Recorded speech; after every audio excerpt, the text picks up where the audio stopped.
ಬೆಂಗಳೂರಿನಲ್ಲಿ ನಡೆಯುತ್ತಿರುವ ಏರ್ ಶೋಗೆ ಇಂದು ತೆರೆ ಬೀಳಲಿದೆ. ಆಕಾಶದಲ್ಲಿ ಲೋಹದ ಹಕ್ಕಿಗಳು ಅದ್ಭುತ ಪ್ರದರ್ಶನ ನೀಡಿ ನೋಡುಗರು ನಿಬ್ಬೆರಗಾಗುವಂತೆ ಮಾಡಿದೆ. ಕೊರೋನಾ ನಡುವೆ ಏರ್ ಶೋ ಭರ್ಜರಿಯಾಗಿ ನಡೆದಿಲ್ಲ, ಆದರೆ ಕಲರ್ಫುಲ್ ಶೋಗೆ ಎಲ್ಲರೂ ಮೆಚ್ಚುಗೆ ವ್ಯಕ್ತಪಡಿಸಿದ್ದಾರೆ. ಇನ್ನು ಏರ್ ಶೋನಲ್ಲಿ ಸ್ವದೇಶಿ ನಿರ್ಮಿತ ತೇಜಸ್, ಸುಖೋಯ್, ಸೂರ್ಯ ಕಿರಣ್ ಮತ್ತು ಸಾರಂಗ್ ತಂಡ ಮತ್ತು ಭಾರತ ರಕ್ಷಣಾ ಕ್ಷೇತ್ರಕ್ಕೆ ಸೇರ್ಪಡೆಯಾದ ರಫೇಲ್ ವಿಮಾನಗಳು ಎಲ್ಲರ ಗಮನ ಸೆಳೆದಿದೆ.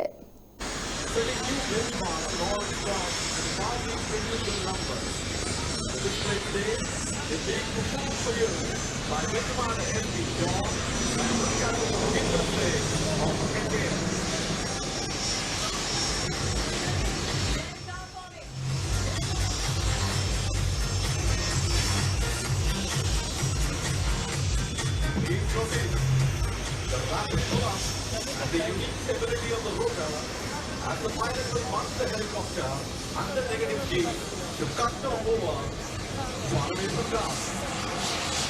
As you can see, this flight machine has sufficient to go over the bar and